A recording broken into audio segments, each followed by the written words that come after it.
Hello दोस्तों, नमस्कार। DC classes YouTube channel पर आप सबका स्वागत है। तो आज हम लेके आए हैं क्लास 10 का पहला चैप्टर है वास्तविक संख्या। तो वास्तविक संख्या के बारे में समझेंगे। देखिए दोस्तों, हमने आगे पढ़ा था प्राकृत संख्या, नेचुरल नंबर, ठीक है, जिसको हमने एन से प्रदर्शित किया, जिसको एन से प्रदर्शित करते हैं। दूसरा पढ़ा था पूर्ण संख्या, होल नंबर, जिसको डब्ल्यू से प्रदर्शित करते हैं। पूर्ण संख्या पढ़ा था इंटीजर्स नंबर, जिसको हम जेड से प्रदर्शित करते हैं।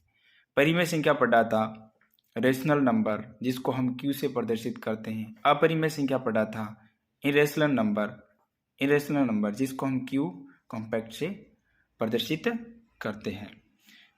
तो ये सारी की सारी जो संख्या हैं, जो प्राकृत संख्या, पूर्ण संख्या, पूर्णांक संख्या, परिमेय संख्या और अपरिमेय संख्या, ये सभी संख्याएं क्या हैं? ये सभी वास्तविक संख्याएं हैं। अपरिमेय संख्या जिसको हम p/q के रूप में नहीं लिख सकते, परिमेय संख्या जिसको हम p/q के रूप में लिख सकते हैं, ये भी संख्याएं वास्तविक संख्या में शामिल होती है और वास्तविक संख्या को हम r से प्रदर्शित करते हैं। तो इसके बाद हम पढ़ेंगे यूक्लिड विभाजन प्रमेय का, जो क्लास 10 का पहला चैप्टर है। फर्स्ट यानी 1.1 प्रश्नावली पहले के अंदर समझाया गया यूक्लिड प्रमेय, विभाजन प्रमेय का क्या होती है, उसके बारे में अभी पढ़ेंगे। हाँ, तो हम समझेंगे यूक्लिड प्रमेय का। ये यूक्लिड विभाजन प्रमेय का क्या होती है, इसको समझने से पहले हम यहाँ पर एक छोटा सा भाग ले लेते हैं। उस भाग को हम सरल करेंगे, ठीक है। मान लो ये मैंने डायग्राम बना दिया और यहाँ पे भाग लेते, मैं लिख देता हूँ 15, ठीक है। इसमें भाग देते हैं अपन 4 का, ठीक है। इसमें अपने भाग दे दिया 4 का, भाग देंगे 15 का, 4 का भाग देंगे 15 में। तो 4 एकम 4, 4 दूनी 8, 4 तिया 12, 4 चौके 16 हो जाते हैं। 4 का पहाड़ा अपन 3 बार बोलेंगे, ठीक है।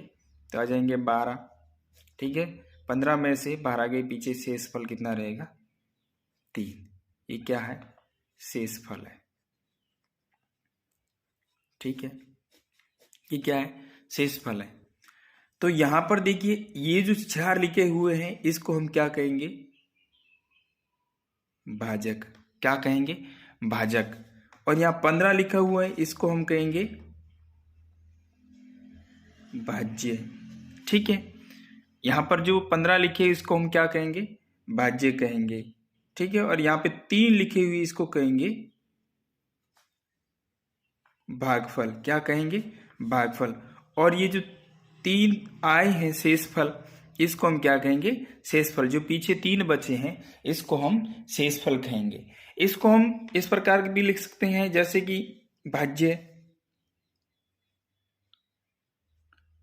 भाज्य बराबर भाजक इंटू भागफल प्लस शेषफल। इसको इस प्रकार भी लिख सकते हैं, ठीक है। मैं यहाँ पे लिख लेता हूं, जैसे मैंने भाज्य यहाँ पे अपना कितना 15, ठीक है, बराबर 15 किसके बराबर है? आपने कर दिया 4 को, 4 ये भाजक है, 4 भाजक ले लिया। फिर भागफल कितना है? 3, यहाँ पे 3 ले लो, प्लस शेषफल कितना है? 3, यहाँ पे 3 ले लो। इसको आप सरल करेंगे, 4 को 3 से 12, 4 को 3 से गुणा करेंगे 12, 12 में 3 जोड़ेंगे तो आंसर कितना आएगा आपका? 15। तो इस प्रकार हम लिख सकते हैं, ठीक है। और यहां पर देखो, ये जो भाजक है, इसको हम b से प्रदर्शित करते हैं। भाजक को हम किससे प्रदर्शित करते हैं? b से। और ये जो भाज्य है, इसको हम a से प्रदर्शित कर लेते हैं। किससे प्रदर्शित कर लेते हैं? a से। और ये जो भागफल है, इसको हम q से प्रदर्शित कर लेते हैं, ठीक है। और जो शेषफल है, इसको हम r से प्रदर्शित कर लेते हैं, ठीक है। तो यहाँ पे लिख लेता हूं मैं, भाज्य कितना अपने पास 15 है, जिसको हम किससे प्रदर्शित करेंगे? a से। यहाँ पे लिख लो a बराबर भाजक 4 है, जिसको हमने किससे प्रदर्शित किया? b से। b ले लो, इंटू 3 भागफल है, भागफल को हमने q से प्रदर्शित किया, q ले लो, प्लस शेषफल r, शेषफल को हमने r से प्रदर्शित किया, यहाँ पे r ले लो। इस प्रकार इसको हम लिख सकते हैं। ठीक है, ये देखो यहाँ पे हमने लिखा, तो इसका नियम क्या है?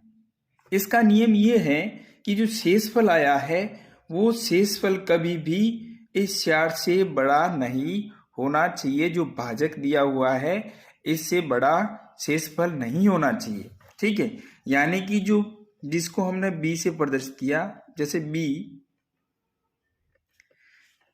b है वो हमेशा r से क्या होगा? बड़ा होगा। b है वो हमेशा r से क्या होगा?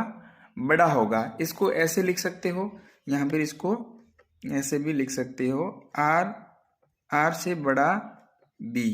ठीक है, इस प्रकार लिख सकते हो। ठीक है, और देखिए ये जो r है वो हमेशा b से छोटा रहेगा।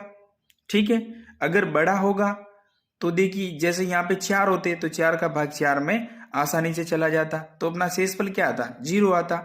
तो यानी कि ये शेषफल हमेशा भाजक है, इससे बड़ा नहीं होना चाहिए। ठीक है, और r के बराबर